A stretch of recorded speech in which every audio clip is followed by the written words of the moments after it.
Her stepfather kicked her out when he found out she was pregnant, but he had no idea she had a shocking secret about him. The afternoon sun scorched the peeling walls of the house as Leona stumbled barefoot onto the dusty path, tears streaking down her face. Her small hands trembled over her rounded belly, trying to shield the life inside her from the anger that had just hurled her into the open. The front door slammed behind her. Her stepfather's voice still echoed in her ears.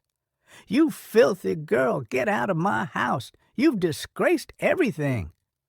He hadn't let her speak. He hadn't asked how. He hadn't even looked at her, not really. His fury had been louder than truth. And now, at just 14 years old, Leona stood in the dirt with nothing but a thin cotton dress, no shoes, and a stuffed bag over her shoulder. The baby inside her kicked gently, unaware of the storm around them. She didn't scream, because this wasn't the first time she'd been thrown aside. It was just the first time everyone saw it. Leona had lived in that broken house for as long as she could remember. Her mother had died when she was 5, and her stepfather, Joram, had never hidden his bitterness about having to raise someone else's burden. He never hit her. But silence was its own kind of violence. No birthday presents, no school after age 10, just chores and warnings. When she turned 12, Leona started sneaking into the town library on delivery runs. It became her escape, a place where no one stared at her belly or her skin, where the silence was kind. But it wasn't the books that changed her life. It was the dusty box she found behind the records desk in the district archive next door. She had been hired for cleaning, sweeping, mopping, sometimes filing papers. On one of those afternoons, she knocked over a crate and watched a pile of yellowed envelopes spill across the floor. They were letters, some addressed to someone named Eliora. The name stirred something in her. She read them. Each one spoke of a baby taken in the confusion of a rural raid years ago. A mother separated from her infant. A photo attached to the last letter. A woman with tired but gentle eyes holding a newborn with a cloth bracelet on its ankle. Leona reached for her own ankle. The faded fabric had always been there, but no one had ever explained it. She wasn't stupid. That night, she snuck back into the archive and stole the letters. It was the first secret she had ever kept. Weeks passed. She didn't tell anyone, not the shopkeeper's daughter who sometimes gave her mango slices behind the market, not the old woman at the water pump who offered her bracelets from time to time. But there was one person she did trust, a boy named Meko. He was 17, worked as a delivery runner, and never looked at her like she was invisible. When he caught her crying one afternoon behind the chicken shed, he didn't ask her what was wrong. He just sat beside her, day after day. They never planned what happened next. It wasn't some rebellious fling. It was comfort. Two invisible people finding warmth in the one place that didn't judge them. When she missed her period, she knew. She didn't tell Meko, not right away, because before she could, Joram found the letters. She still didn't know how, but the next morning he was waiting in the kitchen with the box in his hands and rage in his eyes. "Where did you get these?" he demanded. She froze. I was just cleaning, and you went digging where you shouldn't." He threw the letters into the fire before she could stop him. She screamed. "They were about my real—" "I said out," he bellowed. She had barely finished coughing before the door slammed and locked behind her. Now Leona stood in the golden light of late afternoon, dazed. Her fingers clutched her belly, but her mind was elsewhere. The words from those letters burned in her memory. They had said something he hadn't wanted her to see, that the child stolen in the raid had been given to a man connected to local authorities, that he'd claimed to be a rescuer, a man named Joram Mbeke, her stepfather, the man who had raised her, belittled her, hidden her, might not have saved her. He might have stolen her. She had always wondered why her birth certificate looked faded, like it had been photocopied. Why no one in the village had ever told stories of her mother. Now it made sense. All of it. The shame wasn't hers to carry, it was his. But with the letters gone and no one to believe her, she had only one path now: survive and prove it. Somewhere out there was someone who knew the truth. With the last of the sunlight slipping behind the hills, Leona turned away from the only home she had ever known and took her first step toward justice, not just for herself, but for the mother she had never met and the life still growing inside her. And she whispered to her unborn child, "We'll find the truth. I promise, no matter how long it takes, we'll find where we belong. For both of us. Always." Leona didn't look back. She walked barefoot for miles, the sun setting behind her as she moved through fields and dirt paths, her belly heavy and her limbs trembling. She didn't know where she was going, only that it had to be somewhere better than where she came from. She ended up in a nearby town she'd only heard of once. The people there didn't know her. That made it easier to ask for help without feeling like a beggar.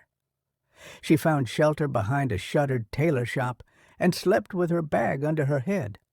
On the second day, hunger clawed at her so badly she nearly fainted. A woman selling bread outside a busy clinic saw her collapse and ran to help. That woman's name was Miriam. Miriam took Leona in without hesitation. She gave her warm food, a place to lie down, and most importantly, time. Leona didn't speak much for the first week, but Miriam wasn't just kind, she was also a nurse. And one day, while checking Leona's vitals, she gently asked, "Where's your family, my dear?" That was when Leona broke. She told Miriam everything: the pregnancy, the stepfather, the letters, the names she had read, the fire that destroyed her proof. Miriam didn't dismiss her.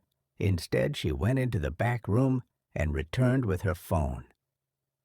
"Let me call someone," she said. "He's a journalist and a good man." His name was David, and when he heard Leona's story, he knew it wasn't just emotional. It was a scandal waiting to be unearthed, especially when Leona remembered something else. A name on one of the envelopes: Inspector Tumalo. David searched through old archives and contacted legal aid. Within 2 weeks, they discovered sealed court documents involving the disappearance of a baby girl from a rural village hospital 15 years earlier. Coincidentally, the same hospital where Joram once worked as a nighttime maintenance contractor. The baby's mother, Eliora Ndlovu. She had filed reports. She had begged authorities to investigate, but nothing came of it until now. DNA samples were collected from Leona and matched against a sample left in Eliora's old medical file. The result: a kilunk ven kilens eges kilens tized sazalakos match. Leona wasn't Joram's burden. She was his secret. He had taken her as an infant during a power outage at the hospital, falsified paperwork, told his new wife he was saving an abandoned baby. But the woman died a few years later, and he raised Leona not out of love, but guilt. Guilt that twisted into resentment. Resentment that became silence, then cruelty. When the news broke, David's article went viral. Local officials scrambled to open an inquiry. Police arrived in the village and questioned Joram. At first, he denied everything, until they showed him a photo of the cloth bracelet from the letter, the one Leona still wore. His face turned pale. He was arrested. By then, Leona had already given birth, a healthy baby girl with soft eyes and a strong cry. She named her Eliora, after the mother she never got to know. Miriam stood beside her in the hospital room, holding her hand. "You're not alone anymore," she whispered. David arranged for the real Eliora to be contacted. The reunion didn't happen instantly. There was fear, disbelief, years of separation to bridge. But when they finally met, it was quiet, powerful. They sat under a jacaranda tree at the edge of the clinic's courtyard. Leona handed her daughter to the woman who had once thought she'd lost everything. "She has your nose," Eleora said tearfully, "but your strength." Leona smiled. "She's ours now." Months passed. Leona didn't return to the village. She didn't need to. Instead, she stayed with Miriam and began training as a nurse's assistant. She wanted to help young girls like herself, ones with no voice, no power, no proof, except the truth they carried in their hearts. The clinic grew. So did her daughter. And sometimes Leona would pause during her rounds, look out the window at the sunrise over the hills, and whisper to herself, "You tried to bury me, but you didn't know I was a seed." She no longer walked in shame. She walked in purpose. And every time she held her daughter close, she was reminded that from the darkest pain, something beautiful can be born. One day, a new girl arrived at the clinic, frightened, alone, with a bruised past Leona could recognize without asking. She took the girl's hand and smiled gently. "You're safe now, and you're not broken." The girl stared at her for a long second, then nodded, because sometimes the ones who have been hurt the most are the ones who heal others the best. If you enjoyed this story, don't forget to give it a thumbs up and hit that subscribe button for more emotional, dramatic, and unexpected tales. And let us know in the comments, where in the world are you watching from? We love hearing from all of you. Until next time, stay kind, stay curious, and keep watching.